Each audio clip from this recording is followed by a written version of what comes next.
Check, check, check, 1, 2, check, check, check, check, check, check, 1, 2.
I'd like to call the West Ada School Board February 28th meeting to order at 6 p.m.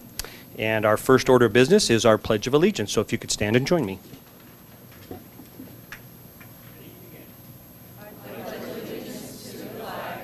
United States of America, and to the republic for which it stands,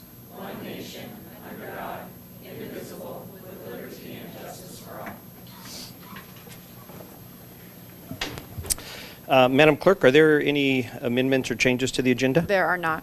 Great, thank you. Dr. Bubb, Superintendent update. Chairman Kofelt, trustees, a few celebrations that I'd like to cover just before we get going here. Girls wrestling, congratulations to Eagle High School girls wrestling.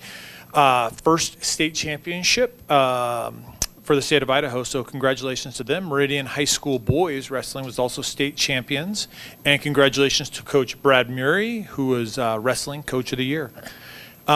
Stacy Lowe and her team from CTE. We had a FFA breakfast on last Friday, and it was just a great event, community event. A lot of community stakeholders were out there, put on by our FFA kids. Just always something to look forward to each and every year. Then Friday night, got to attend the Owyhee versus Eagle district championship game, and congratulations to Owyhee High School. 8 teams made it to the state championship, or to the state tournament this year. 5 of those teams come from West Ada School District. So congratulations to all those that will be competing starting this Thursday. So Thursday, Friday, Saturday. And then last but not least, when it comes to some celebrations, this is Read Across America Week. So I know in our elementary schools we do a lot of different activities for that. So it's I know they'll have some guest speakers. I understand the mayor is actually going to come out and do some reading with the kids. So it's an exciting time for them. And then I'd like to do an introduction. But before I get into that introduction, I would like to just give a couple comments regarding Mr. Heller. Mr. Heller started as a health teacher in West Ada School District at Eagle Middle School in 2001. After 5 years, Brett moved into administration and eventually held positions as principal, assistant principal, director of curriculum and instruction, and eventually his current position as deputy superintendent. Brett is a talented change agent within West Ada and a leader that we have all grown to count on. Brett has advised us that he has accepted a superintendent position in Munster, Indiana, starting in July. Please join me in recognizing all that Brett has done for West Ada School District and wish him and his family well as they make the transition to Indiana.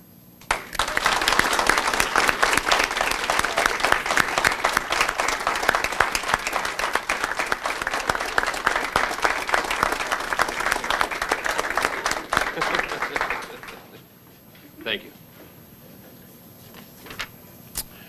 Now, it is my distinct pleasure to recommend Nick Smith as the next Deputy Superintendent for West Ada School District. Nick has a solid background in educational leadership in diverse settings in Idaho. He has served as a teacher, principal, Chief Deputy Superintendent for the state of Idaho, and currently he serves as the Director of Human Resources for Boise School District. The interview process for this position included multiple layers. The position was flown nationwide for 30 days, and we received 27 highly qualified applicants. These applicants were screened, and 14 were interviewed by the executive team. 4 candidates were then moved forward to be interviewed by a panel of staff around the district, including teachers, instructional coaches, principals, and department heads. At the culmination of this interview, the panel overwhelmingly chose Nick to move forward for the last round of interviews with the executive team and Chair Kofelt. Nick's vast experience and proven ability to build strong relationships will be an asset to our district and this community. We're all incredibly excited to learn from Nick and work alongside him to continue a tradition of excellence within the West Ada School District. Nick is here with his family tonight, and we would love it if he would share some words and introduce his family.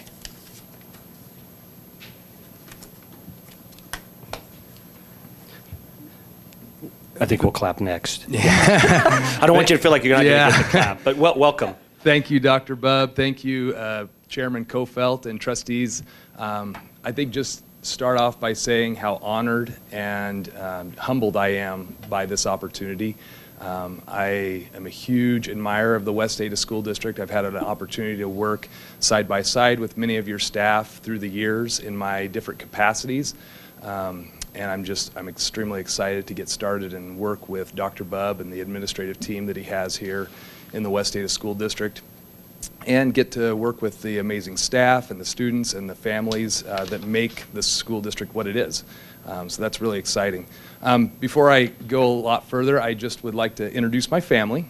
So they're all here. My wife, Amaya, and starting over on the far side there, that's Lucan. He's 8 years old.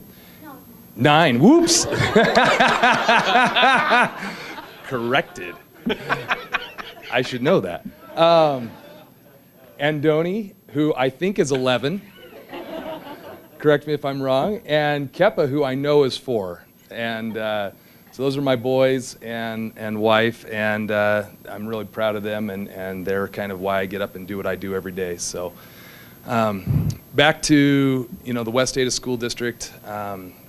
I believe in that the foundation of a district is all about the relationships that we build and communication and how we go about communicating with the families and the students and the staff of the district.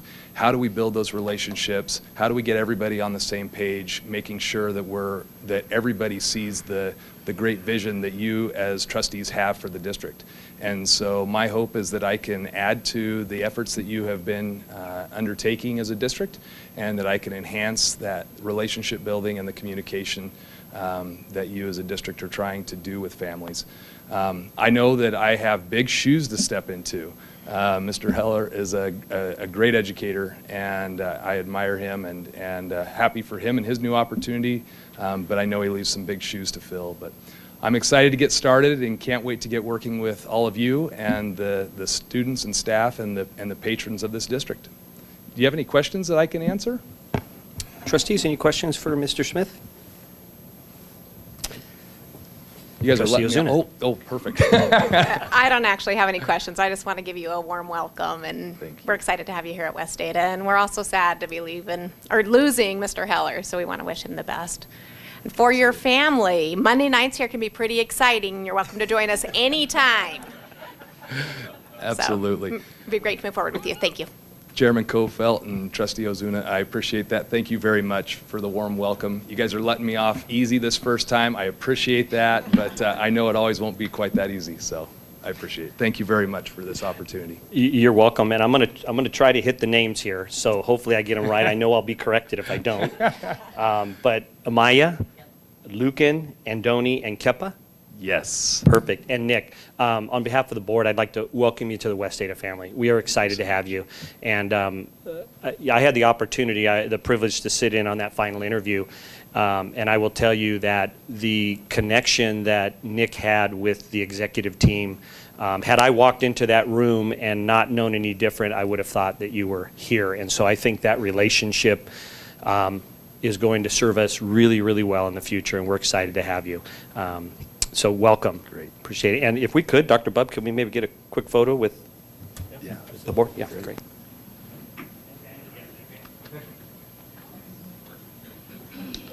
You didn't put a tie on for nothing.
Mr. Smith and family, you are welcome, because I know these can be riveting, and I'm sure the boys would like to stay.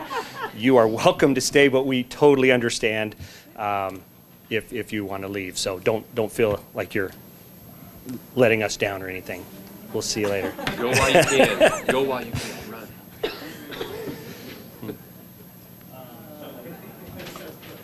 So next on our agenda is our West Ada School District Spotlight. Dr. Bubb. Chairman Kofelt, trustees, I'm really excited about tonight's spotlight. West Ada School District proudly hosts 3 community schools throughout the district. It's Desert Sage, Mcmillan, and Peregrine Elementary Schools. Tonight we have with us Rhonda McDonough, Administrator of Federal Programs and Academic Support, and our community school liaisons and social workers to share with us exactly what our community schools do and who they serve in their area of impact. So, Rhonda, we'd love to have you up.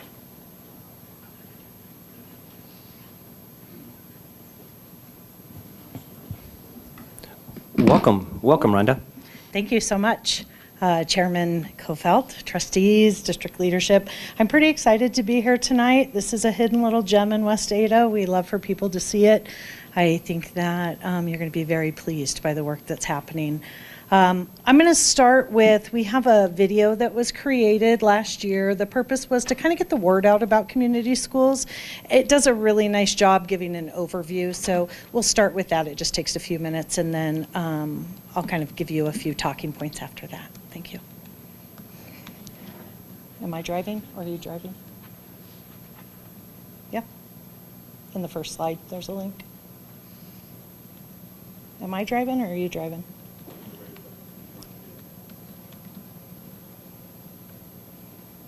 All right. That's okay. We can live without the video. I mean, to be honest, after I heard the ladies' presentations this afternoon, I was like, you did such a better job than the video. So let's just talk about the purpose of community schools. Dr. Bubb already addressed where they live. The purpose of federal programs in general, if I was going to kind of give it an encapsulating definition, I would say it really is about removing barriers, anything that would keep a student from being unsuccessful or not successful in our system. So Lisa Austin is also here tonight. She is the administrator of federal programs, and she and I, we like this graphic. We designed it, and it really is a seat at the table, every kid, every day. So if West Ada has all of these wonderful things to offer our students, high levels of learning for every kid, then we want to make sure every one of those students has a seat at that table. And that's in part the job of federal programs. We help bridge those gaps. Community schools takes that one step further as part of a federal program. So when you look at community schools, and you'll hear this from our liaisons tonight, it goes to that next step of not just the student, but encapsulating that for our families, because sometimes to get a student at that table, we need to get the whole family there. So the work there is about building capacity in our families, teaching resilience, and providing those opportunities. Again, all of that federal funding is funneled for the purpose of academic achievement. It's always about student learning. So when we talk about that funding, I just want to make sure everyone understands where that comes from. So you'll hear tonight from our liaisons about the amazing community partnerships, where the resources come from that are embedded there. And actually it was Trustee Redford who visited. She did a stop by one day and saw all of that. Then in part, that's why we're here tonight. So thank you for stopping by. But the salaries, so we pay salaries for people to run the community schools. And that comes out of Title IV. And Title IV money is really that student support. There's academic enrichment. There's a couple of different previews to that. One would be a well-rounded education, making sure kids have lots of opportunities, and then that second piece of that is also improving the conditions of schools. There's some technology stuff in there too, but for the most part, that's where that funding comes from. And we're lucky enough in West Ada to be able to fund 3 liaisons, so each community school has a liaison, and those are the people you're going to hear from tonight, and they have lots to say about the work that they do. And then we also fund social work, because part in needing a social worker to partner with our community schools, and we're lucky enough to have Shannon Shane. She joined West Ada. We stole her. I guess we're getting good at that. We stole her from a district somewhere. So we're so lucky to have her here too, because she takes some of those more complex cases. We have over 400 homeless students in our district, so there's some complexity to family needs too. But this quote that is really part of it, it talks about community schools developing a culture that the well-being of children is supported so teachers can do the business of teaching and learning. And I love that because it always takes us back to academic achievement. So I am going to go ahead and turn the time over. They're going to introduce themselves as they come up, but Sarah is going to start us off, and I think you're going to really enjoy what they have to say. Sounds like we might have the video up. Yeah, if there's still Welcome. Thank you. My name is Sarah Henthorn. I'm the Community School Liaison at Desert Sage Elementary. And again, thank you for having us here tonight. It's always exciting to get to share about community schools. And in respect for your time, we'll just do a very brief overview, and I'll get you some of this year's data, and then my team will take it from there. So the community schools model is based on the idea that all students deserve the opportunity to thrive. However, we know that not every student comes through our doors with adequate preparation or sufficient supports to enable them to flourish academically. The community school program nurtures relationships with students and staff, with families and community members to both remove barriers and create opportunities to optimize student learning. We do this in a variety of ways. We create relationships with community members and organizations to stock basic needs pantries at each of our locations. These supplies support students who are experiencing long-term effects of poverty, as well as students who are experiencing maybe situational need. Making sure that students have what they need to feel safe at school encourages attendance and reduces stress that empowers our students to learn at a greater rate. We also assist families who are in crisis, whether it's providing clothing for a student whose house is burned down, or providing diapers to a high school mother to encourage her to finish out her senior year. We've walked with students through everything imaginable. We help parents who have been displaced by the current housing situation, those who've lost jobs. We work with families who've suddenly found themselves guardians to our students without much notice or time to prepare. We help families understand that which resources are available to them, how to access and navigate community resources, and we always provide a listening ear and a willingness to help solve problems. We try our best to reduce student mobility, and when that's not possible, we try to give a soft handoff to the school that our student is going to so that none of our students ever falls through the cracks. We assist parents who are new to West Ada, as well as those who experience barriers like maybe not having a computer or having English be their second or third language, and we help them navigate West Ada systems. We assist with everything from paperwork to helping families who've had bad experiences with schools in the past to build trust. We want every parent to feel welcome when they enter our school because we know that family engagement improves student outcomes. We also listen to what parents want and create opportunities for our families. In the past, we've partnered with nonprofits to provide a variety of services like parent education classes, before and after school opportunities, and kindergarten readiness events. We want to highlight some of our data. There we go. All right, so this is from this academic year. So far we have supported students at 48 of West Ada schools, and we anticipate hitting at least one student at every school before the end of the year. With having to get this submitted, this is as of February 1st. We had met nearly 7,000 student needs. We'd had 609 parents visit our community schools for services, and we'd put on events that had reached over 4,000 people. And considering COVID restrictions in the fall, we anticipate this increasing in the years to come. While we've had a number of wonderful community partnerships, I do want to lift up one in particular to give you an example of some of the things that are going on. This year, through our partnership with St. Vincent de Paul, 1,138 people from 29 West Ada schools were registered to receive a free Thanksgiving dinner. And that's just one of our partnerships and only one of the Thanksgiving things we offered. But it's making a difference in the lives of our families who rely on us for food. That's, the generosity of our partners is one of the things that makes the Treasure Valley a great place to live. And it's services like this that make me proud to work in West Ada. And it's an honor and it's a privilege to work with students and families to ensure that every child in our community has the opportunity to succeed. So thank you. And Ava's going to take it from here. Welcome. Thank you. Good evening. My name is Eva Urquia, and I am the liaison for the Peregrine site, Peregrine Elementary School. Even when the three community schools share the same goals, the same commitments, and the same passion, we also work very independently.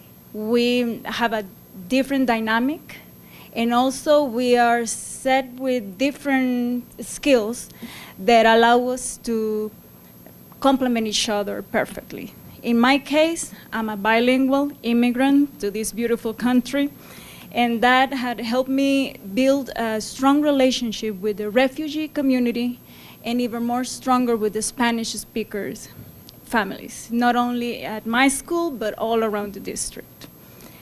In Peregrine, those characteristics have helped me improve the communication between the English learners' parents and the school. Before, they were very elusive, very hard to get a hold of.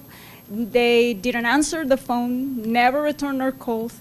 And after slowly gaining their trust, I'm happy to see that they're willing to show to our schools. They attend every meeting that they require, including the parents, teachers conferences. And they know that I'll be there either translating or helping them. On the same line, I helped the EL students' numbers drop from the chronic absenteeism list. Knowing every EL family by heart allows me to speak very effectively to them about the importance of bringing their children to school and the consequences and repercussions when they don't. And outside the EL community, I joined the Meridian bookmobile at one of the lowest income apartment complex where a lot of our family lives. And I bring them food, household cleaning products, hygiene kits. These families know that they can count on that kind of help from me on a monthly basis if they need to. And I also work with a group of students, that's my favorite, that they earn their time with me only if they do everything they have to in class during the full week. So every time I meet with them, I'm happy to know that we are making a positive impact in their achievement, at least for that week. At the end, all we want is that every day, every person, every family, every student to approach us, leave our places with the same messages. We are here to help, we care, and we, as the face of West Ada School District, we want them to succeed. Thank you for your attention.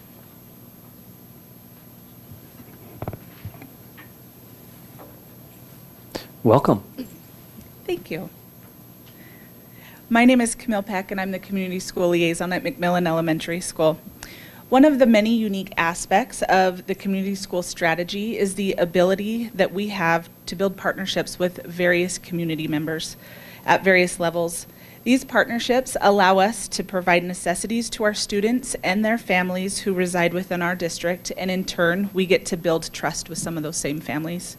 It's important to note that all of the resources we have within our pantries come from grants and donations from the greater community. From diapers to food boxes, shoes to clothing to parenting classes, resume help, and job searches, and everything in between. Our surrounding community and our community schools have really stepped up to meet these needs. Just some of our partnerships that help with some of these needs are local churches, Boys and Girls Club, Boise Parks and Recreation, the Idaho Diaper Bank, local libraries, Just Serve, the Assistance League, Tidwell, Meridian Schools Clinic, and the Meridian Food Bank. Our community schools not only help support our students and families, but we offer a great amount of support to our staff and teachers as well. We have spaces that they feel comfortable to come and spend time, especially this year when it's been a tough year.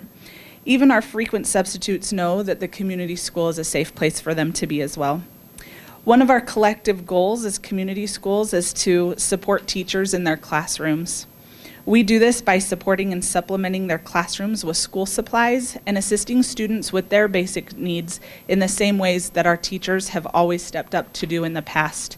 This helps our teachers pocket more of their paycheck.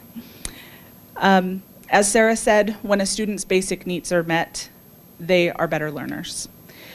We have helped numerous struggling staff members within our schools find resource and supports to navigate health issues, rising rents, and basic needs.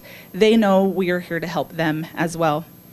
We've noticed that many of our parents feel trepidation about being in schools, and a lot of that is because of their own poor experiences when they were young with education growing up. We've worked to rebuild their trust, and we help them to feel safe and comfortable within our schools. We have parent engagement events, and our parents really show up. But my favorite part about the community schools is seeing the incredible amounts of good in our very own community. There's so much generosity, and there is so much love in the Treasure Valley, and we get to witness it firsthand. I really love observing specifically students supporting students. For instance, just last week for Kindness Week, Sienna Elementary School students donated a large number of hygiene items to the community schools so we could build hygiene kits for students in our schools. There have been a number of high school National Junior Honor Societies that do drives for us as well. When our students are taking care of their fellow students, they are building West Ada. They are building our community, and they are building our future. We always have open doors. You're welcome to come visit our community schools to see what we're doing at any time. We appreciate your time, and we thank you for letting us be here. And I think we'll go with the video now.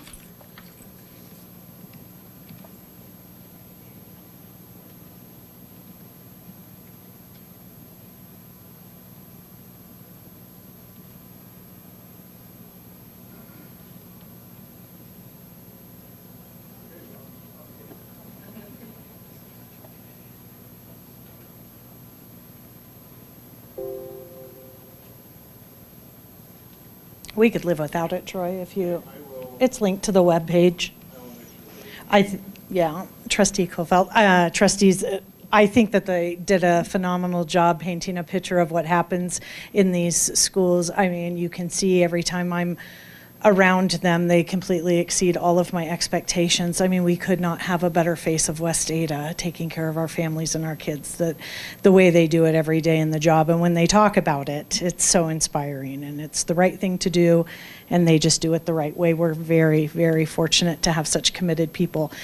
Community schools is run on, also there's frameworks for it, and they do a needs assessment, and they just completed a needs assessment that gives you goals and sets out what is the work that our community needs. They collect feedback from parents and students and staff, and so they are always working on a plan. It's very intentional work. It's really fabulous. So again, thank you so much for being, and Trustee Redford for taking interest in it. Again, I hope you take them up on their offer and visit, but we're happy to answer any questions if there are any. And then we'll link the video. It's linked to the webpage, so great. Any questions or comments, trustees? Trustee Frazier. I just want to say thank you so much for everything you do. That is a wonderful service you're providing. And I've had the opportunity to meet a few of the families that have gotten to participate in this, and I just thank you very much. It's great what you're doing. Thank you so much. Trustee Redford. I just want to thank you for coming and enlightening all of us and those who are listening about the great work that you're doing. When I stopped in at Mcmillan and met Camille, the passion just flows out of her. I mean, I could have stayed another couple of hours and she would have, kept talking to me. And anyways, it is really just so inspiring. I can't imagine, having a child come into your school or your classroom and they don't have shoes or they're hungry or, sorry. And seeing that need and having the passion to make sure that those kids are taken care of. You're doing really important work. You're changing lives and you're changing families. So I appreciate all that you do. Thanks. Thank you, Trustee Redford. Trustee Ozuna. I'm sorry. Oh, please. I'm sorry. Go ahead. I was just going to say it's definitely the work of the heart. And when you see the connection, we often think about it as, they're just hungry and we need to make sure we get them a granola bar. But it's really encompassing the family so that people don't feel like we think we're better than them, that we're just better off, and that everybody has that opportunity to be welcomed in a way that shows them dignity and respect, certainly. Trustee Ozuna. I also greatly appreciate the work that you're doing for our students and families. You guys make such a big impact. But I have a question. How important is the physical location for these schools? Is it a barrier for students in other areas of our district to get to where these schools are at? And are we looking at any expansion? So, Trustee Ozuna, they are placed in all three of those sites are Title I schools. That does help with some funding sources. Also, we're looking for places where there's enough room for them when they were originally placed there. Our counselors and other district social workers do a nice job connecting. They know those are the hubs, so they actually are coordinating services all over. When we're running after-school programs, which is part of our needs assessment, providing some more enrichment type activities for kids, we know that COVID has, put a halt to a lot of those things. That does limit some exposure to kids. Our current needs assessment, like on the forefront, the thing that we're talking about a lot right now also is just the facility at Desert Sage. Most community schools have a bigger space to operate to run some of that. And so that's a tiny bit of a hindrance. I don't know that it's getting in the way, but I think that there's some pockets that we need to talk about, certainly. It's a great question. Thank you. And I'll just kind of piggyback a little bit on what my colleague said. I so appreciate these spotlights that we do now.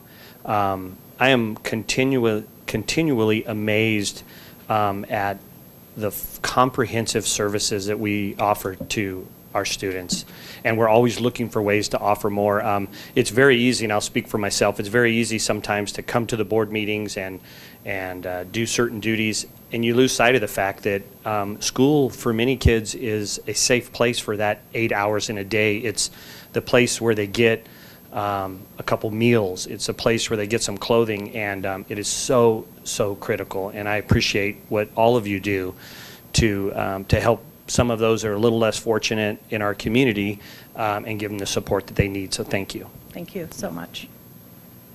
Thank you.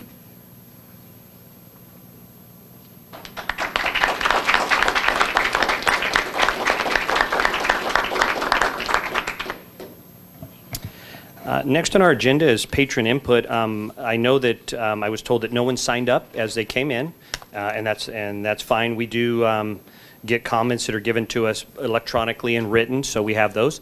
But like I've done previously, if someone changed their mind and would like to make a comment, you are welcome to do so. And seeing none, we will move on. Next on our agenda is discussion. And first up is our second reading of Policy 201.1, Code of Ethics. Mr. Heller. Thank you, Chairman Kofelt, trustees, Dr. Bubb. Tonight, as you said, is the second reading of Policy 201.1, Code of Ethics for School Board Members. Based on our first reading, there was only one minor change. This change is within item number 8 of the policy and is shown in green font. The addition of the word hearing to the last sentence was made to provide better clarity regarding the executive sessions in which the superintendent would not be present. That is the only change, so at this time I would stand for any questions. Questions? No, thank you very much. That was an easy one. Perfect. Yeah. Next up is our English Learner Program Services, and Mr. Myers.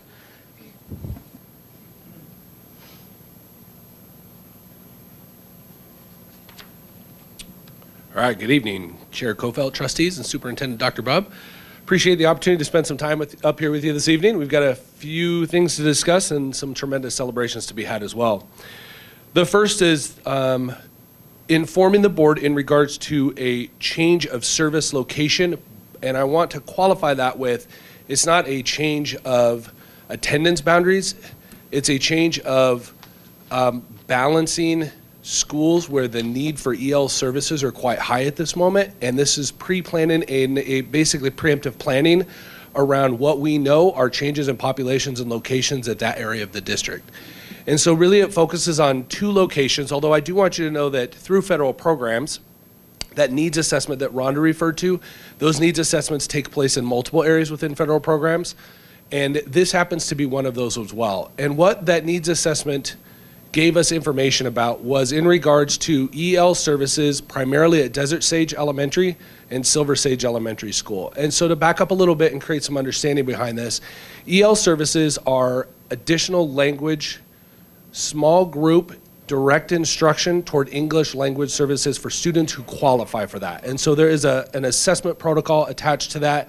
There are observation protocols attached to that. And essentially it's determined by a team with parent involvement there that a student would qualify for additional English language services.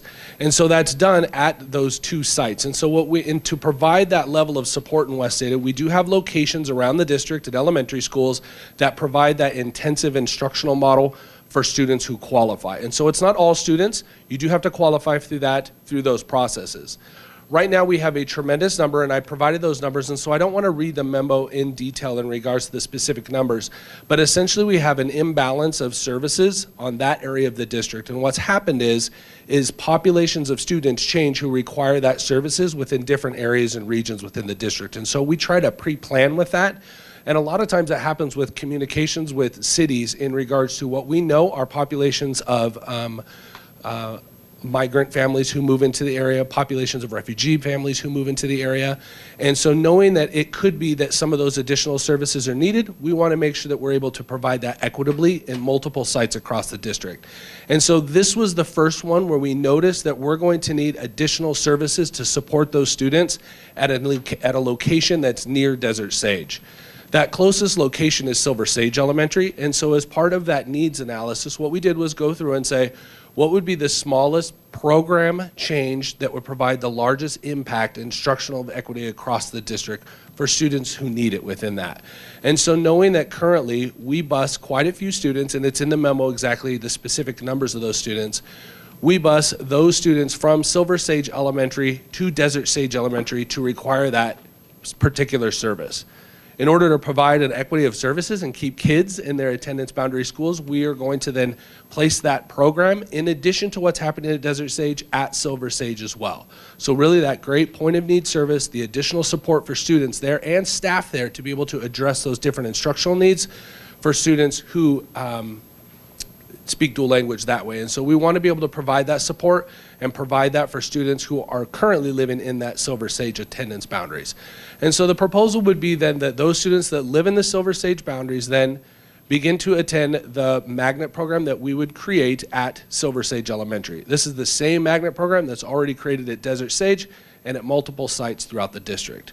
I do want to reiterate, though, that this isn't just limited to what's happening at Desert Sage and at Silver Sage, that we are looking across the district and really pre-planning for what could be additional needs of services. And so you can see with the ultimate goal being as we move into next school year, we're looking at redesignating of staff, additional hiring of staff in order to provide that instructional support for students there at Silver Sage. It would allow us to balance services for the number of students at Desert Sage who receive that services, but also create that opportunity at Silver Sage. I also want to note that there is one section that's included in the map, and you can see this is the current attendance boundaries for Desert Sage and Silver Sage. And there's a little area right there, and the reason behind that area when the attendance committee met was to balance enrollment in those areas. That's a high density population area, and the routing of transportation, that's an ease of transportation routing area.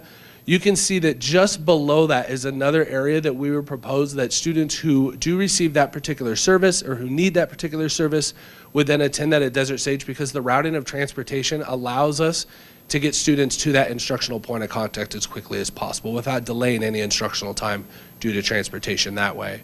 Also, we did have conversations with the current principal at Desert Sage, with teachers at Desert Sage and at Silver Sage. Want you to know that those conversations have been had in regards to how to best serve those students, what would that best location environment be, and we ran district data to make sure that we were making a good data-driven decision around making sure that we are pre-planning for those changes of student needs. The last I want to point out in regards to this conversation and informing you, Board of Trustees, is that we are going to look at this list of students, and you can see 61 total EL students proposed to attend Silver Sage instead of Desert Sage. What that means is some of those students already, 23 of those students already live in the Silver Sage area. So really they're going to be attending their home attendance boundary site. So we're looking at the impact of the other 30 students, about 40 students who then would attend at Desert Sage, who would then go to Silver Sage for that additional program placement. We're going to go kid by kid and need by need. And so we're going to go list by list, because some of those students are served in multiple instructional support areas, and we want to make sure that we're making good decisions for students and for families with that. And so it is the goal of federal programs to work directly with other academic leadership departments, for example, special education, to make sure that if a student requires additional services in addition to their EL, that we're providing those services, and it really is the best instructional setting for them. What this would mean, though, is that any new state students who move into the Silver Sage area, who have been identified as needing that additional support, are going to stay there with the Magnet team at Desert Sage, with that team at Desert Sage to receive that support. And so that is the purpose of the memo, and that is the purpose of informing the board so that you can be informed of that program change. I do want to let you know that we do have other programs in West Ada where we make programming decisions based upon locations of need within our district, and so this isn't an uncommon practice, but we do want to make sure that we keep you informed, trustees, in regards to changes that are being made. And that's it. I'd stand for any questions you may have. Thank you very much. Trustees, any questions for Mr. Myers? Trustee Ozuna. I know I asked this question by email, but I'll ask it again. That's okay. Just for on the record. So students that live in this area that are not part of the EL program will continue to stay with their current school, correct? That is correct.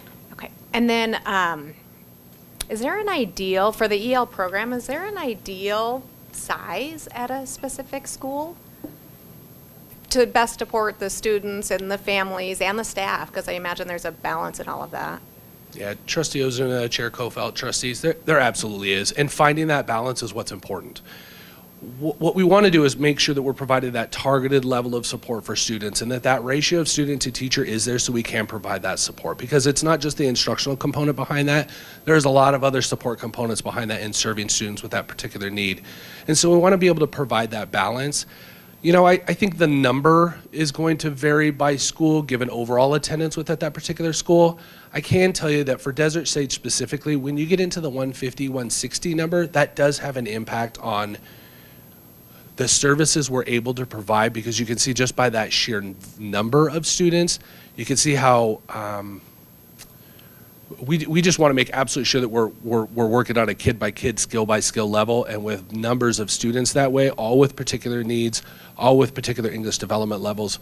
We just want to make sure we balance that equity. And so that was some of the discussion behind increasing opportunities at other schools that we bused to Silver Sage. And so, like I said, this is one example of where we want to take another look at that balance. There are other examples, some on the south end of town, and so we want to make sure that we're taking a look at not only balancing transportation of students across those locations, but really providing good, targeted, focused instruction for students who have that need. Any other questions? Thank you, Mr. Thank you. I think you're going to be back up shortly. We are back up shortly. And so the purpose of this piece, and I see that Tracy Garner is on the agenda for this, and her and I are going to partner with this for portions of it. But the reason I'm standing and talking about this first is that we want to let you know of proposed revisions to the Safe Return to In-Person Instruction Plan as it stands through the lens of teaching and learning. What are the barriers currently in our plan with our operations in response to illness within our district that prevent a student from accessing in-person education? And so really that is the lens. And to provide some clarity and make sure that we're all on the same page, this is the safe return to in-person instruction plan we're talking about. It is the one that denotes all of those operational responses, facilities responses, definitions of language around the pandemic, and then what it means to be a student in West Ada and staff member in West Ada and work within these guidelines. And so again, I want to reiterate the why behind those revisions. First, trustees, you requested an endemic plan. We're recommending revising our safe return to in-person instruction plan rather than a full endemic plan shift. And the reason we're recommending this is that until our community stabilizes in response to COVID, and until we have more information about what an effective endemic plan would look like and operate like, because our community isn't in that place either, until that's in place, it would be better if we revised our current planning, revised our current procedures, rather than shifting to a full endemic plan. That continues to be a goal, but as of this time right now, where we stand within our community and where we stand within our district, making some smaller changes would be beneficial. And so I'm going to present a couple of those smaller changes tonight with the goal of bringing back smaller changes to you over the next few meetings so that we can have conversations around that. I do want to let you know that we're going to continue to monitor the health and safety of our students and staff and the impact on academic operations. And again, revising our current plan to meet the needs of school communities rather than a change to an endemic plan, all of it through the lens of teaching and learning, and all about eliminating barriers that allow for in-person instruction as soon as possible for a student. And then again, our goal is to communicate those revisions with you and with our community. And so here's that first revision. The first is that after meeting with stakeholder groups and having this conversation across our district and outside of the district, what is impacted the most with students returning to in-person instruction has to do with the amount of time that they're out in regards to an illness or if they're symptomatic. And so that revision then returns to a 24-hour period. And let me provide some descriptions around that. First of all, if a student has a fever or staff member has a fever of over 100 degrees, they need to stay home. Okay? It's a symptom, we need to stay home. Vomiting, we need to stay home for 24 hours until those symptoms change or improve or no longer existent. The illness symptoms become increasingly worse. We need to stay home, and we need to provide opportunities to make sure that people are contacting their healthcare provider and making those decisions at home as a family to monitor those symptoms and then return their kids if and when only they are safe to do, they're safe to do so and that those illness symptoms are not there.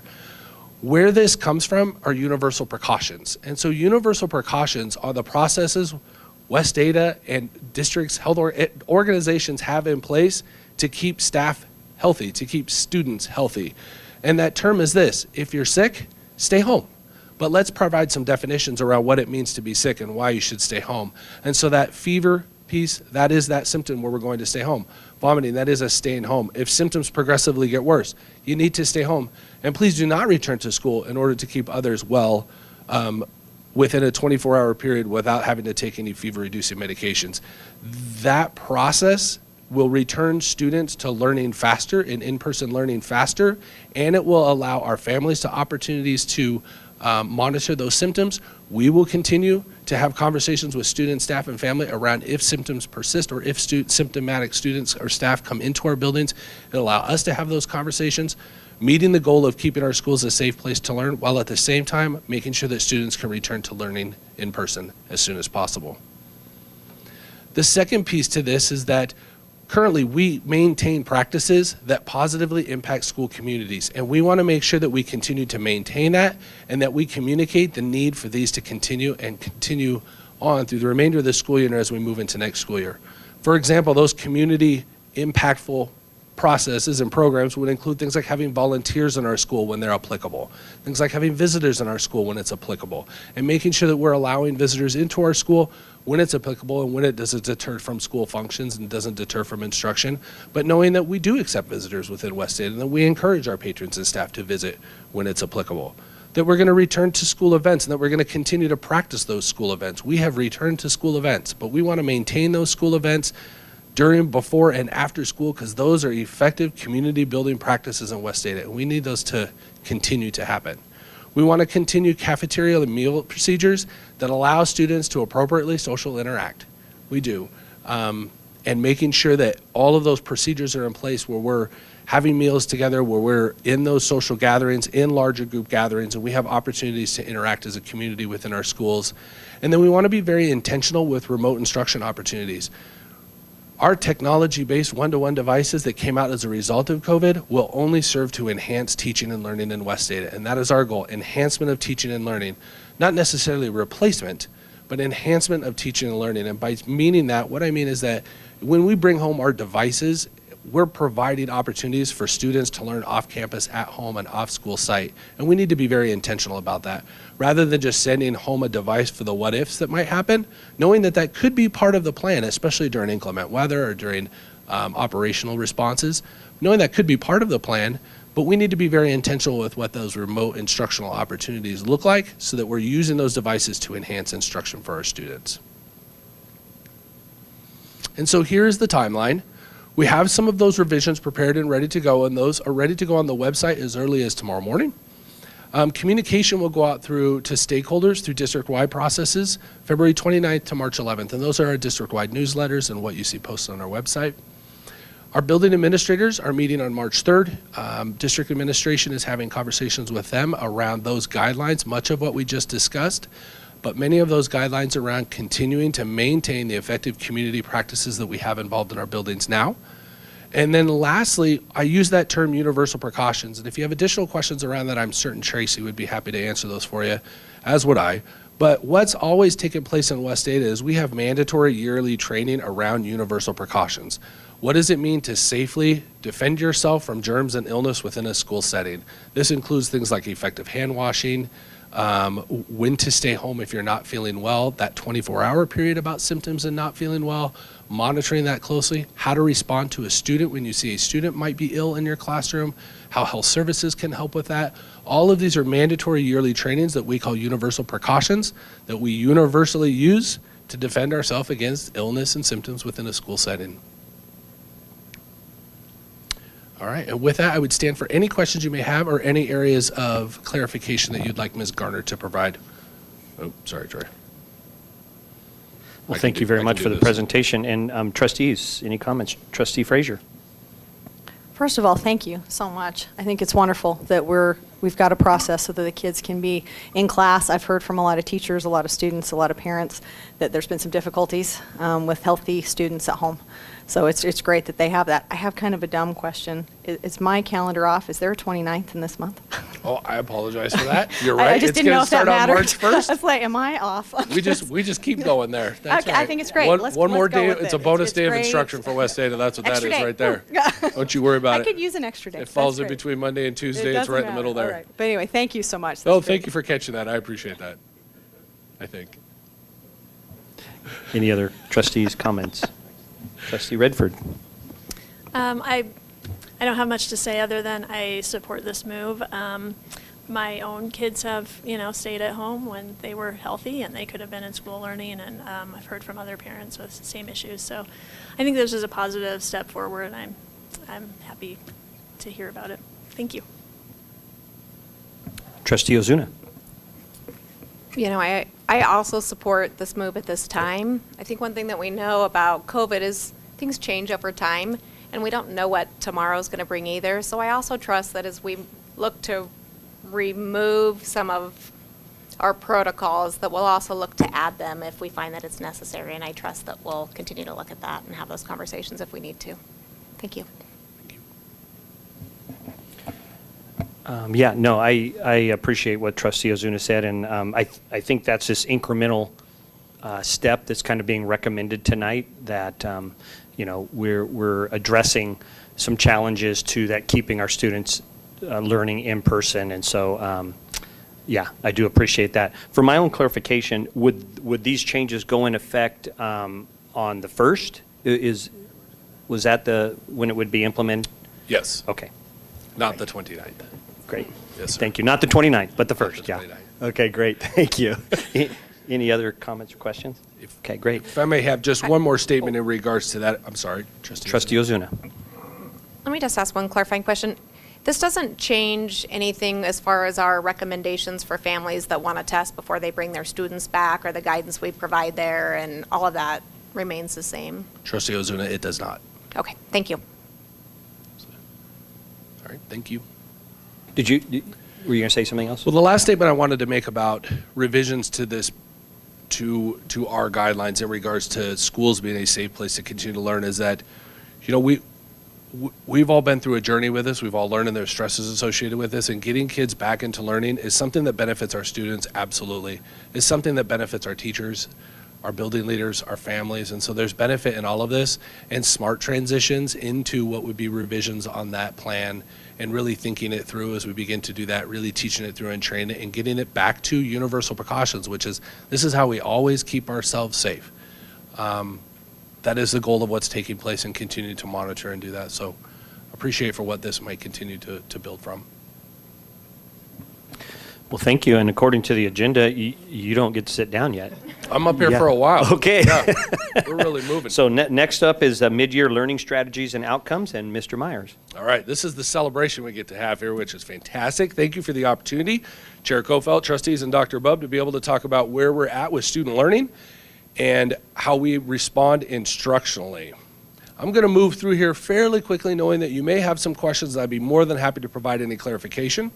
All right, so again, the why and the purpose behind systemic benchmarks assessment. So to review and provide some clarity, systemic benchmarks are common assessments around learning toward mathematics and ELA that inform us where a student is at in their progress toward guaranteed grade level standards, those that are most important and most prioritized. What a student needs to know, do, be able to understand, and show us they can do in their grade level, in ELA and mathematics. And so these are district-wide common assessments. Some of those vary by level, but they still give us the same information in regards to how are we going to adapt teaching and learning in order to meet those students' needs. I do want to let you know that it is a data dip for not only our students and where they're at, but for our systems, for our teaching and learning systems in West Ada, and allows us to say, what are the outcomes, what is the impact on teaching and learning, on all of the programs, all of the initiatives, all of the things that we have into place. What is the impact on teaching and learning? At the end of the day, what does it look like, and how are we getting that job done? It focuses on process over product, and what I mean by that is, rather than relying on an end-of-year assessment to tell us how we're doing, we're measuring our progress along the way. And so that progress had also to do with a mid-year data dip, which is exactly what I'm talking with you about today.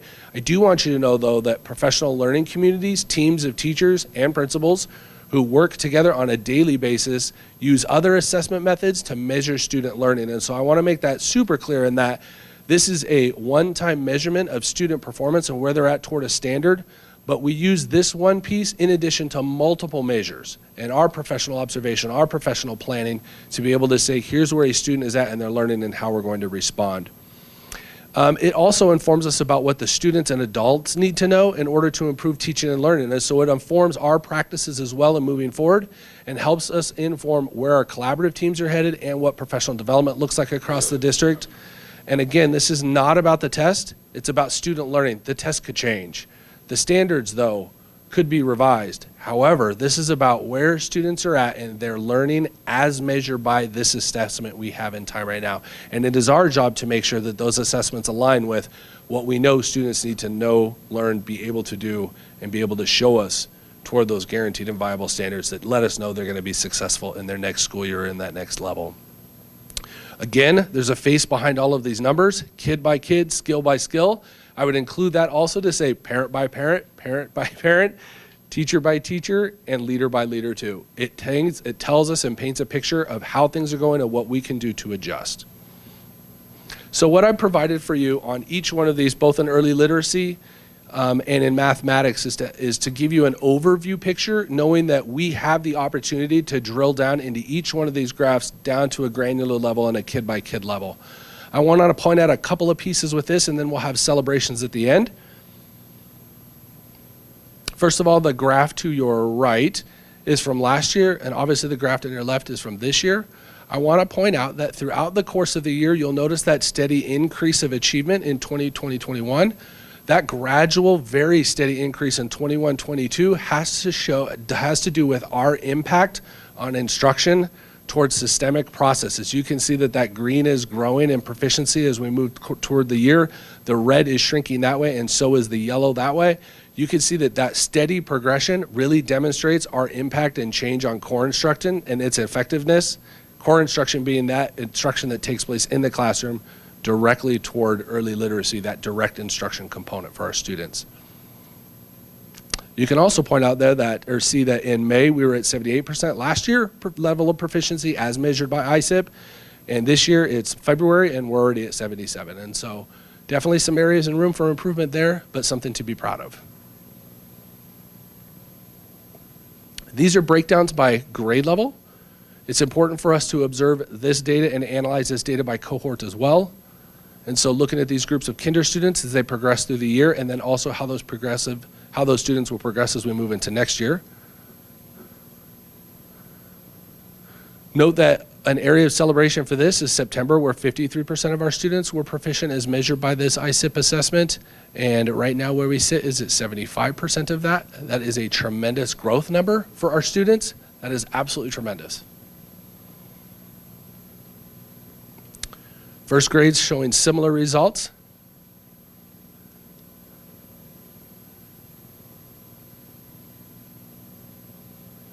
As well as second grade, something to be very proud of there. Another thing to notice is that our cohort groups, and I didn't place the cohorts next to each other in this, but I did in mathematics. Within our cohort groups, you'll notice that our cohorts of students are rising as well. And by cohort, just to provide clarity, for example, a second grade student who then we are looking at their third grade achievement. And lastly, in third grade. What this shows us is that general progression toward that 80% proficient mark is measured by ISIP. As we move through courses of years with students in cohorts, you can see they progressively achieve greater and greater each year. I do want to point out that when we look at this lens as kid by kid and skill by skill, there are still 20% there who aren't quite there, and so there is area for growth. Absolutely, we want to remember those students, and we do have processes in place to address their individual specific needs as well, including intervention opportunities and differentiation within core instruction. That steady improvement shows strong core instructional aptitude as shown by our teachers. That is a celebration of students. It is very much a celebration of our teachers and the work that they're doing with students. So much of these celebrations I noted already. I do want to note that third grade is a key benchmark. They're all key benchmarks because they all lead up to the next piece.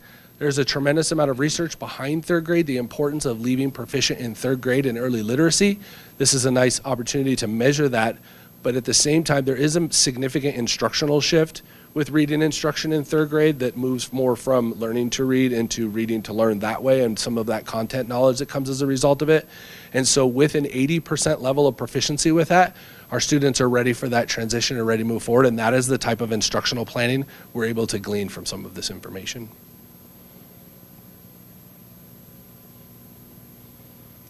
Okay, moving on to mathematics. So the tool we use to measure mathematics proficiency in West Ada is iReady in kindergarten through 8th grade. It's nice because this common assessment resides with students all the way through those grade levels, and so as students progress through our system, we can use that same common measurement tool, knowing that the data reflects where we're at with our standards in regards to those domains at the bottom. And so some areas I want to point out the differences between this data, the way in which this data is visually displayed and in iReady, is that in this display on the right, this is where we were at in the fall benchmark. Okay, so this data isn't cohort data, this is same students, this same school year. What you see on the right is that, for example, district-wide, that 30% district-wide in the green. What I want to note what that green means is that 30% of those students already had the skills they needed at that grade level that they would have shown by the end of year. Does that make sense? So if this is a second grade student who scores in the green, right, who scores early on grade level or at grade level, what that means is they've already learned all of the second grade skills in mathematics, okay? The yellow area represents 1 year behind, and what that really means is instructionally, that's where they should be at in core instruction. So if those students, we should be seeing the yellow shrink, the green get larger, and the red shrink. Because the yellow getting smaller in that area, and I'm sorry to simplify it this way, but it helps for me to process it too. Within the yellow areas, as the yellow shrinks, that means our impact on core instruction and students learning from good first-time instruction is greater. Okay, so on the left, what that means is we went in the fall from 30 students knowing already what they needed to know by the end of the year, including the additional 49% of students that were right within that core instructional area. We went in just those few short months, we went up to 47% in that, with 38% of our students responding within that core instruction right where they need to be. That is quite a celebration. That's a tremendous celebration. You'll also notice at the bottom that it gives us a breakdown in that by domain, so it allows us to do instructional planning on that domain. I do want to point out that areas, for example, like geometry in a scope and sequence, we haven't quite gotten there yet. So it could be that students haven't been exposed to those grade level standards at this time.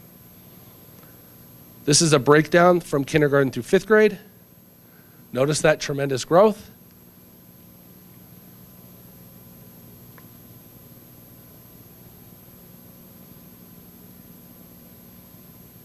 And in 6th through 8th grade.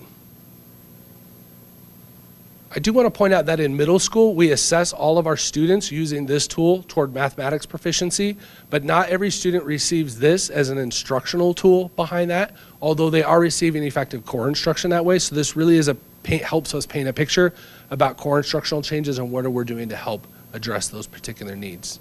But again, some areas of celebration and moving forward. I also want to take just a moment to note high school. High school is doing tremendous work in changing core instructional practices through the tool CPM, which is College Preparatory Mathematics, which is the name behind the tool that we use. But really, that tool gives us some very effective core instructional practices. I do want to note the tremendous work that our high school and math teams are doing to change that lens of core instruction in mathematics in high school. It is a heavy lift, and they're doing an incredible job with it. We do have data that represents what that looks like. That data represents more pockets of students who need additional support and what it will look like that way. We will have that data for you as we start to learn our way through what that data tells us and what that looks like. But we are using high school data to address core instructional needs. But because we're changing an entire system of core instruction in high school, we just need some time to show that effectiveness that way. Okay. Here are some celebrations I want to point out before we close off. The graph that you see here, and I took kind of an interesting snapshot of this, and so I'm just going to interpret it a little bit. What you see in the bars of green that are different colors are years we have taken the end of year ISAT test. And this is why it's so important to have formative checks of understanding throughout the school year and not just wait until the end to see how we did. So what I want to point out, and I'm going to say these numbers correct so I don't have another February 29th moment here, but on what this means is that at the end of our last time we took ISAT, remember we hadn't taken it before, and so this is something to point out here, but it does paint a picture of core instruction. We were 57.1% proficient as measured by ISAT in mathematics, okay? Knowing that there is a strong correlation behind the outcome in iReady and the outcomes we usually see in on ISAT testing at the end of the year, and that we're midway through the school year, on iReady we're demonstrating 52% proficiency in a cohort of students. This is a 5th to 6th grade cohort that we're watching very carefully and providing a tremendous number of resources into, including instructional coaching, because we did notice some data dips over trends in years as students move from 5th to 6th grade. Already, our students are sitting at 52% proficient as measured by iReady, in comparison to where they were at the end of the year is 57.1%. And that's incredibly important to recognize that we're already closing some of those gaps, knowing that there's a strong correlation between the two assessments.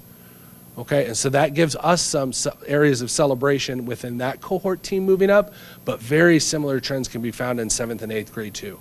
And so addressing some of those data dip areas we've seen historically over time, students have struggled with continuing that achievement. And this last slide is about promises made and promises kept.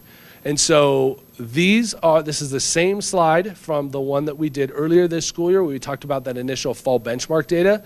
These were the processes and changes that were in place, and I just wanted to let you know, trustees and our patrons know that we had plans in place for this, and those plans have been met. So for example, collaborative teams working together with this data toward identifying a target, identifying the evidence, creating an action plan and communicating, that is in place and happening alive and well. Thank you for visiting our PLC collaboration teams that took place last week. I appreciate that visit, and anytime you'd like to visit, we'd be more than happy to have you there. But they are deeply diving into this data and setting action plans not only in their building, but with their department teams within their own buildings. Benchmark data, all of the drilled down benchmark data, kid by kid and skill by skill, is available for all teachers, for all students in that building. Knowing that within a building, all of the teachers within that building, all of the staff within that building, now the staff is accessible by certified teachers within that building, but because we're all making decisions together, and these are our kids in this building and our kids within this district, everybody can see that data, and that's important because we share kids for student supports, and it's important to be transparent with that data to say it is all of our responsibility to get there. That was opened up for all teachers in the building, and it's shown tremendous success with those collaborative teams to be able to take a close look at student data. Under development, progress reporting for students, parents, and guardians based on benchmark data. Those first progress reports went out last month. We learned a lot through that rollout of progress reporting, but that progress reporting in grades kindergarten through 8th grade did have benchmark data right on there. There is a section of our website, thank you Mr. Stevens for helping us with that. There's a section of our website that takes patrons, students, anybody directly to that website, and there's videos describing what those benchmarks are. Much of the conversation we're having right now around what those benchmarks are, how they're being used, and what it's being done in order to move the needle for their child's learning. And so and we're closely watching the analytics on that website to look at use, but in all reality, the great work of our assessment and accountability team and our school teams to be able to get those progress reports out to students within a timely window, that will continue after every benchmark takes place. And so we want to be transparent with that data and sharing that data with students and with families. All right, lastly, continued professional development and targeted professional development and effective math instruction. That took place and that continues to take place with our Leadership Institute teams, and it is a lens by which we improve our instruction. Here's the reality though, the really effective instructional strategies we use in mathematics can be applied across the board in multiple settings. The content may be different, the outcomes may be different, but really effective instruction in that setting can be applied across the board. And so that, congratulations to all of our teacher teams who have really taken a really close look at instruction and made some changes in order to improve, as we all are in each of our departments. And then lastly, at the end of every collaborative team opportunity, our school leaders, along with a collaborative team of instructional leaders, report out on progress and essentially do a data talk with our teams, talk about here are the process changes that have been most impactful, here are the outcomes and evidence we say that that has made a difference so that we can learn from each other within that process, and just a great opportunity to report on that progress throughout the year instead of just waiting until the end and then deciding what to do. So as we close out this school year and this last round of benchmarking over the next couple of months, what this gives us is an opportunity to say, here are the processes that were very effective as measured by this throughout the course of the year. Here's what we're going to continue. Here's what we're going to take a new look at. And here's when we need to change our professional development focus and set new goals. So with that, trustees, I just very much, I know I said this a few times, but very much want to thank our school leaders, teachers, and students and families. We talked about the kid by kid, skill by skill component of this, but there are stories behind every one of these numbers, and that's true for every one of these stakeholder groups right here and the work that they put into it in order to have this level of success for students. And so we're looking forward to celebrating again in the future, watching that green grow, watching the yellow shrink, and watching the red shrink. So thank you. And I'd be happy to stand for any questions that you may have. Thank you for the great presentation. And yes, trustees, any questions for Mr. Myers? Trustee Ozuna. Mr. Myers, I share your excitement and enthusiasm over this. This is awesome, and I just think I also want to celebrate our teachers and everybody that has put so much into this, because things have been difficult. It's not easy to support students that aren't in the classroom, and high absent rates and sicknesses and kids that just have to be home because of our quarantine policies, and all of that makes it really difficult. And to have these kind of results in a year that's already extremely tough is just incredible. I'm so excited, and I thank you for showing this, and please give our appreciation for where we're at. So thankful for our incredible educators. Thank you, Trustee. Trustee Frazier. I just want to say thank you also. It was so fun to get to sit in that leadership training and really see the tools that are available to our schools, to our principals, to our teachers. I mean, the drill down component you're talking about, getting to see that in action and see what's capable, what's possible, I mean, for a teacher to help a student that's struggling to see it so definitively. I want parents out there to know there's some amazing tools available that West Data has provided our teachers, and they are clearly using them because the results you have are amazing. So thank you. Thank you, Trustee. Oh, Dr. Bubb. Chair Kofelt, trustees, I also want to just echo my my gratitude to our teachers that are doing an amazing job in the classroom. Challenges have been there. They found a way to get through those challenges and continue to offer high levels of instruction to our kids. Trustee Frazier and I happened to stop by a elementary school last week, I believe, and they were kind of going through this these data points and how can we better help these kids, and the flexibility and the individual attention that all of our kids are getting is absolutely second to none. We have a huge team of people, and I don't want it to go unsaid. We have a huge team of people here at the district. I'm going to leave a lot of people out of this, but that have been part of this, whether that be this dream of giving progress reports out, or what that might be. I think all of us sitting down at the table and people finding a way to get it done rather than a way or a reason why it can't get done is miraculous. And so I'll just give the collective thank you to all of the staff within the West Ada School District that have made a difference in the lives of kids this year. Thank you. Thanks, Dr. Bob. Yeah, and I'll just make one final comment. You know, thank you to the teachers, the staff. It's one thing to bring in programs or software or applications, but they're only as good as the folks that are using them. And it is apparent from these numbers that our teachers, our administrators, our building leaders are jumping into this and utilizing that data to make a difference. I mean, nationally, we have heard a discussion about learning loss, and it is so exciting to see these numbers that we're making headway on that. And so thank you very much for the great presentation. Thank you, Chair.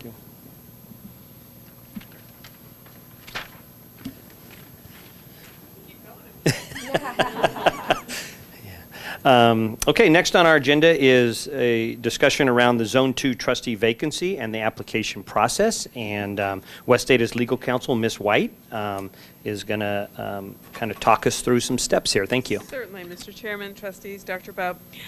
As you're all aware, you declared a vacancy for the trustee position in Zone 2 on February 18th, 2022. In accordance with Idaho Code, you have a period of 90 days from the declaration of that vacancy to seek to appoint within that zone. We're at 80 days. I don't anticipate the board having any difficulty doing that within that time frame. Historically, the district has not had any difficulties, and I would encourage us to look forward to completing that process sooner rather than later. I can advise that there are some legislative changes under discussion right now with regard to appointment of trustees to fill vacancies. I anticipate you will be done prior to anything coming to fruition if that does occur. What we've provided for you with the assistance of Ms. Shepherd, your clerk, is a number of documents to get you starting with your discussions. These are not final documents. These are just literally a starting point to put something in paper to aid the board in putting together its ultimate decision of the process you wish to use. It is your process. It is your decision. But we just put together some documents based upon what has been done in the past. The first document is just identifies the criteria and eligibility. Significant portions of that are from Idaho Code, so we don't have a whole lot of latitude for that. Just a general idea of a timeline, some thought processes on how to address that. You know, just identifying that the application would be posted on the website for a period of time, starting either tonight or tomorrow, not the 29th. First, and that we keep that on the site for a period of time. We would just had proposed till March 10th. The reason we had selected the 10th was because the 14th is your next regular board meeting, and that would give some time for your clerk to process those documents and get those to you. We also then proposed, simply based upon prior experience, basically a two-tiered process depending upon the number of applications that you get. You can choose to follow that. You can not choose to follow that. You can choose to come up with whatever process you would like. But we had identified that simply because I believe it was the last vacancy or the one before it. There were well over 20 positions that were open. The two other documents that we've provided to you for discussion purposes were the former application that had been used by the district in filling a zone vacancy. And you'll note from that first document that there was a link that anybody who wanted to apply could just simply open that application. on the school's website. The second document that was provided with that as well is the short answer questions. It was a series of questions that had been used in the past with regard to vacancies. Simply put, all of these were pulled from prior processes and procedures. We want to make sure that you have a really clean process, that we don't have an unfair advantage or disadvantage to anybody who may wish to apply. It's one of the reasons we had started to come up with a process off of your website itself. Mr. Stevens has been working on that. Certainly anybody who would not have that access would have the ability to get the same documents from the district to complete. But again, this is just a starting point for you to work off of. Ultimately, it's the board's decision as to what process you want to use, what timeline, and what procedures. Any questions? Trustees, any questions for Ms. White before we kind of get started with the discussion? Obviously, there'll be opportunities. She's not going anywhere, so we can let Brent know. You know, what I'd like to do is, as I looked at the documents and having gone through the last process, I put together kind of a framework of some of my thoughts on how, and so I'm not sure, Nikki, do you have the ability to put the Word document that I sent you up on the screen? If not, it's not a problem.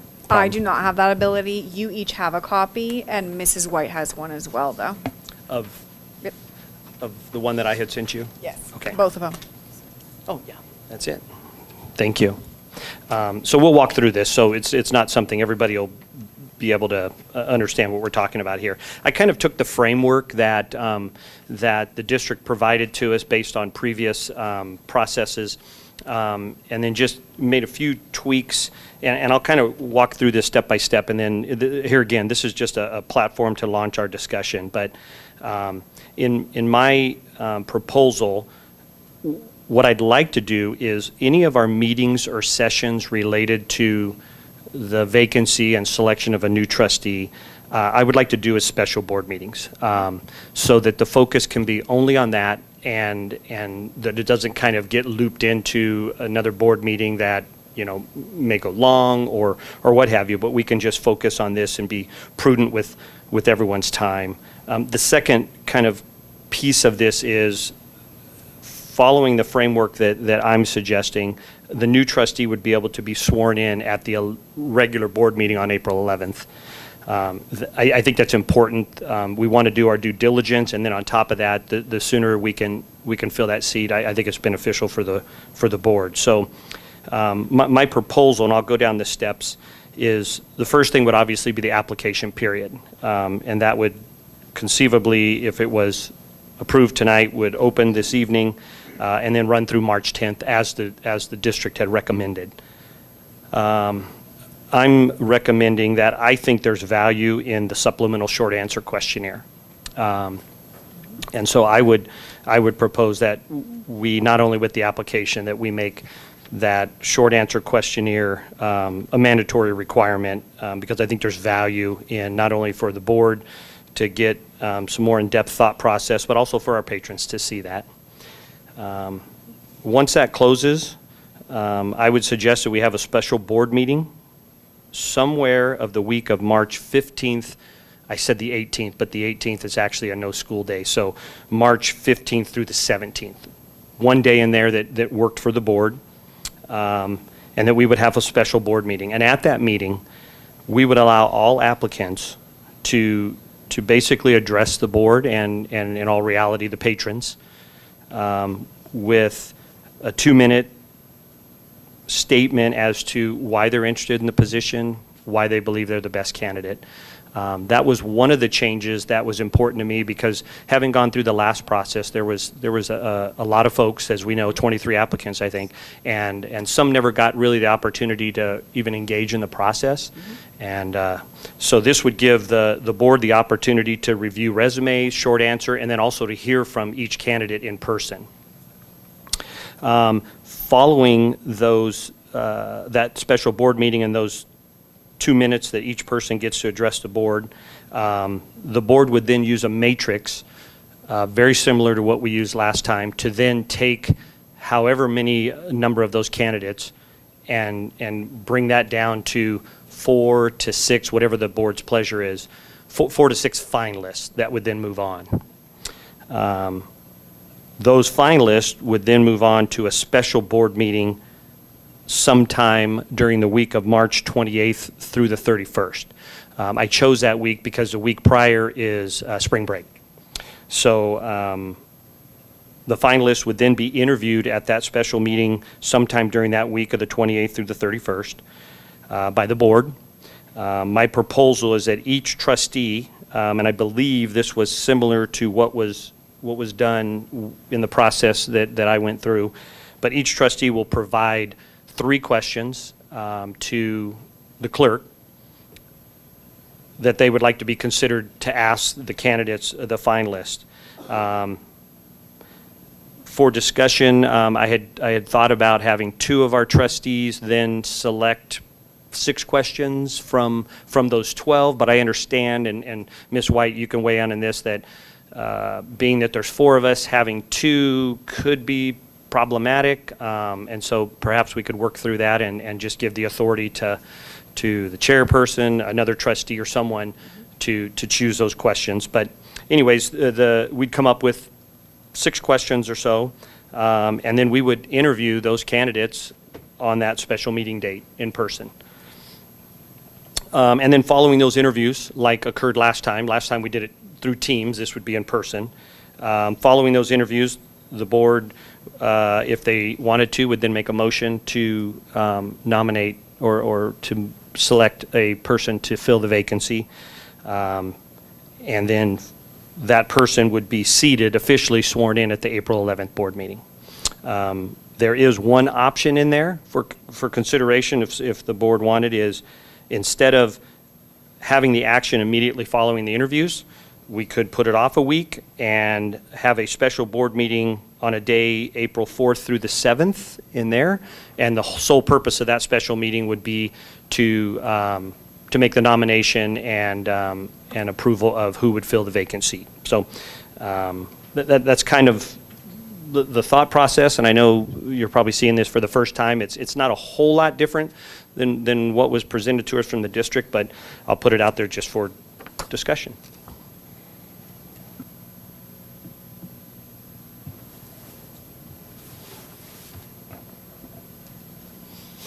Trustee Ozuna. Thank you, Mr. Chairman. I support this process. I found the questionnaire to actually be pretty helpful, and so I like that we'll make that or that your suggestion is to make that mandatory and get that up front. I think it gives a little bit more insight into the candidates. Going down kind of through the list here, I would be supportive of the chairman acting alone and gathering interview questions and kind of compiling a list of what you think's best. We can go back to old questions that we have. There's lots of information out there, and then getting feedback. And I support you acting alone on that if that's what it comes down to. And I am supportive of filling the seat at that special meeting, March 28th to the 31st, instead of a separate meeting after. I'm also supportive of special meetings for the rest of these instead of doing it at the regular board meeting. Thank you. Trustee Frazier.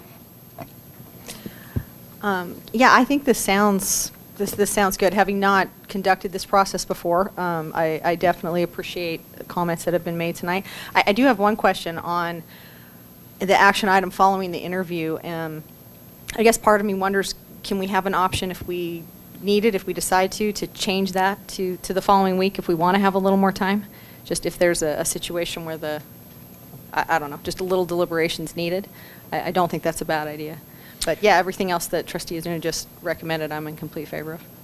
And I don't see, and Ms. White, you can weigh in, I don't see why we couldn't, like with most of our action items, it also gives the option to not take action. Right. And so we could move it to a future meeting, so yes. Trustee Redford. I support this process too. I've never been through this before, so I appreciate your insight and experience. I don't have anything else to add. Yeah, this looks great. Thank you. Thank you.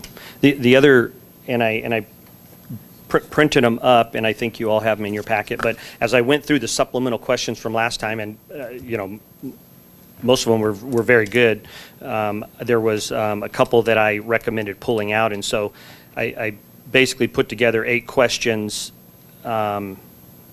just a little different verbiage, and we can take time if you want to compare them to the other questionnaire. There was a question about COVID, and so I pulled that out of the other questionnaire and just changed a little verbiage on the question. So I'll give you time to look at that. But this would just be my suggestion for the questions that could be utilized in the supplemental questionnaire that would be mandatory as part of the application. Mr. Chairman, if I might ask a Yes. few clarifying questions. Given that we've had some complications in the past, that's where these clarifying questions are coming from, would it be your intention that there would be a link on the website that would include the questionnaire? Yes, if the board chose to support the supplemental questionnaire, yes, along with the application link, that there would be another one for the supplemental questionnaire, yes. Perfect. And the other question I had just went along the mandatory requirement for the short questionnaire. I know we had some issues with that in the past. With the proposal, just making sure that everybody's on the same page, that mandatory means if it's not completed, they do not move forward? That is my proposal, as long as the board supports that. Okay. Trustee Ozuna. I do support that. Although in the way that the questionnaire went out last time, it was by email and there were things that were lost in that. And so I would be very supportive of the clerk following up and making sure that we receive those. And I guess that's a question for staff or Toya is could, just like the link to do the application, could that link be attached to that also? Chairman, can they be combined? Because we have the capability to put the application and have the short answer questions on the application. So it's just one link, so there is no confusion, so that it's just one mandatory application and one mandatory complete this one-stop shop. Even better, because then you're clicking one time and you're not missing something. I would fully support that. Yeah. I second that as well. Thank you.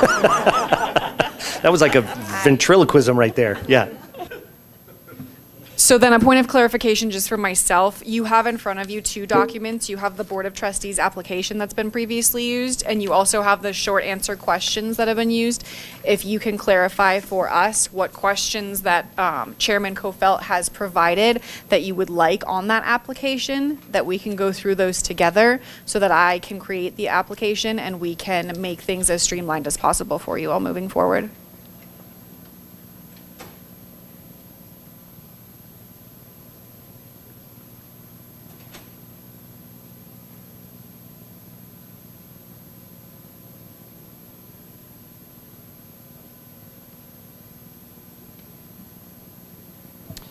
Clerk Shepherd, as I review this, the questions that are with the application are really, they seem to me to be more of qualifiers versus where you're providing, you know, kind of perspective on a particular topic. Is that correct?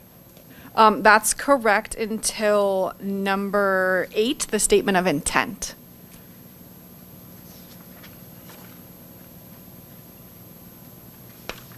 It says statement of intent, 400-word limit, suggested topics to include in your statement of intent, and there's 3 bullet points.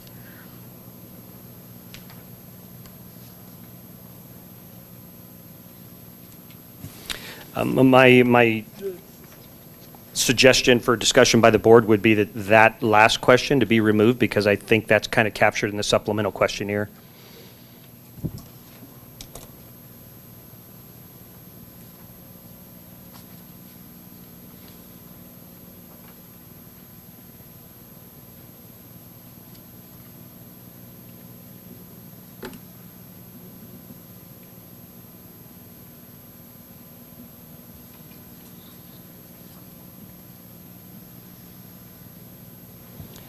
So as everybody's kind of reviewing over this, and by no means I don't want to rush anybody, so take your time. What I kind of want to discuss both with Ms. White and then also just for the board is how to cleanly do this from a motion standpoint. There's a lot of pieces to loop in here. So One thought might be, and I'm open for suggestions, would be to maybe break this up into several motions. Perhaps one motion would be the timelines of the process. So us collectively identifying, approving the application period, the date of each special meeting, and so forth. That would be one motion. A second motion would be the approval of the questions for the supplemental questionnaire. And then the third motion would be to give the chairperson, as it was suggested by Trustee Ozuna, I guess the motion would consist of each trustee would provide 3 questions to be used in the final interview process, and then give the chairperson the authority to select the final 6 questions or so that we would use. And I guess, and now I'm thinking out loud here, if we probably need to also discuss the matrix process by which we would take the full list of applicants and take that down to our finalist and what we want that finalist number to be, 4, 5, 6. My suggestion there would be, I think the matrix process worked okay last time. As I understood it, the way it worked was each trustee basically identified, if we're going to take 6 finalists, they identified their top 6 candidates. So their number 1 candidate got 8 points, their number 2 candidate got 7 points, all the way down, and that was given to the clerk, who then tallied them up, and the highest total points of the 6 top are the ones that were or 4 that were the ones that were the finalists. Does that seem, or if someone has suggestions for a different way, I'm happy to entertain that. Trustee Ozuna. Just one clarification there. We did 1 through 8, and we had 8 finalists that we interviewed. I would be supportive of up to 8. I thought that was actually a pretty good number for us, or 6, but I don't think 4. For me, I don't think 4 is enough.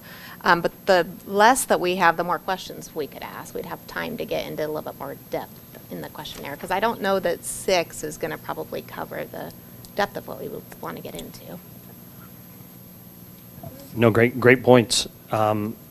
Yeah, so that's kind of, I guess, we probably have to loop that into motion. How many we want to take to the finals? So if, and I'm fine with the number 8, and then I just went blank on what your other great feedback was. Okay, and then the number of questions, and yeah, we can either solidify that in a motion, or I can try to capture a good cross-section based on the questions that are given to me, if the board so chooses to let the chair choose that. So, thoughts?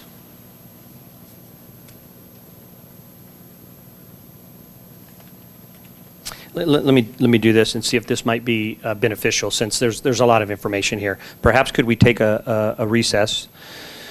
So that some folks maybe go to the restroom, also get a chance to kind of think of the motion piece, and then would 10 minutes be okay, or do you want 15 minutes? 10 minutes? Okay, so we would come back at 7:50. Would that work for everyone? Okay, so we will take a recess until 7:50.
Okay, I'll call the West Ada School Board meeting back in session.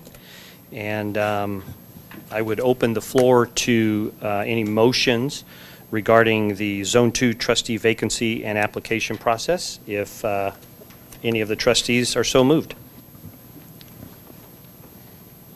Trustee Frazier. All right, I'd like to make a motion to open the application for Zone 2 trustee beginning March 1st, with applications available through the West Ada website and due completed on March 10th by 6 p.m. Okay, we have a motion to approve the application period of March 1st through March 10th. Do we have a second? Trustee Redford. Second. And we have a second. Any discussion? Okay, all in favor, say aye. Aye. Any opposed? Motion passes 4-0. Trustee Frazier. I'd like to make a motion to approve the application recommended by administration with the removal of question 8, statement of intent, for applications to include all 8 suggested short answer supplemental questions presented. Okay, we have a motion to approve the application proposed by staff with the removal of question 8, the intent, and also approving the 8 supplemental questions that were presented this evening. Do we have a second? Trustee Redford. Second. We have a second. Any discussion? Okay, seeing none. All in favor, say aye. Aye. Aye. Any opposed? Motion passes 4-0. Trustee Frazier. I'd like to make a motion to approve the matrix process previously used by the board to select up to 8 finalists for the interview process. Okay, we have a motion to approve the matrix process that was used in the last trustee appointment process to select up to 8 finalists. Do we have a second? Trustee Redford. Second. We have a second. Any discussion? Okay, seeing none. All in favor, say aye. Aye. Any opposed? Motion passes 4-0. Trustee Frazier. I'd like to make a motion to give Chairman Kofeld authority to select the final interview questions from trustee submissions to the clerk. Okay, we have a motion giving the chair authority to select final interview questions from those presented by the trustees to the clerk. Do we have a second? Trustee Redford. Second. We have a second. Any discussion? Okay, seeing none. All in favor, say aye. Aye. Any opposed? Motion passes 4-0. Trustee Frazier. And I'd like to make motion to approve the, I'd like to make a motion to approve the timeline presented, giving the board discretion to schedule special meetings to process and interview applicants. Okay, the motion is to approve the timeline presented, giving the board discretion to select special meetings to process and interview applicants. Do we have a second? Trustee Redford. Second.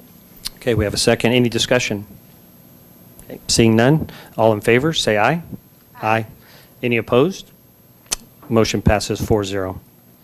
And I believe that that encompasses what we need this evening to launch the process. Okay. Any other questions or anything for council or anything from the trustees? No? Okay. Great. Thank you very much. I appreciate the dialogue, and I look forward to hearing from some great candidates. The next item on the agenda is our consent agenda, and so I will open the floor for a motion to approve.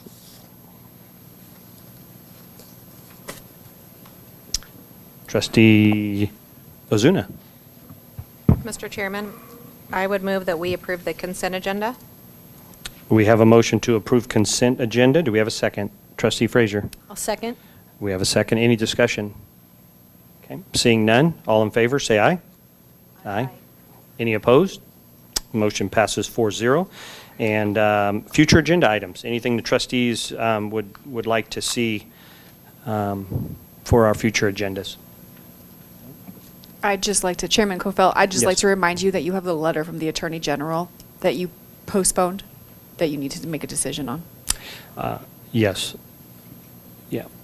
For future, and that one, I believe there was a timeline that was into April, correct? So we probably would need to deal with that at our next meeting. Yes. Okay, thank you. Anything else? Okay, I would entertain a motion to adjourn. Trustee Redford, Motion to adjourn. do we have a second? Trustee Frazier? Second. Okay, all in favor, say aye. Aye. Any opposed? Okay, motion passes 4-0. We stand adjourned.